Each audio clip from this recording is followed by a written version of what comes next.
Seorang perempuan mendatangi Polrestabes Palembang untuk melaporkan bekas pacarnya yang menyebarkan foto-foto tak senonoh dirinya. Dalam laporannya, sebelumnya mereka menjalin hubungan, lalu terlibat perselisihan dan berujung putus hubungan. Terlapor yang tidak terima kemudian mengirimkan foto-foto pelapor ke grup WhatsApp.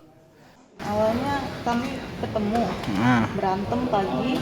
Ya. Nah, aku pulang ke mes, setelahnya dia ngancam-ngancam. Kalau nyebarin foto itu jam 5 Itu disebar di mana itu, Mbak?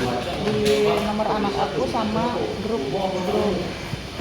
Aku kan mutusin dia, karena dia nggak mau putus, jadi dia ngancam. Pelapor melaporkan terlapor dengan dugaan pelanggaran Undang-Undang ITE dan kini dalam penanganan kepolisian. Yudi Kiswanto, Kompas TV, Palembang, Sumatera Selatan.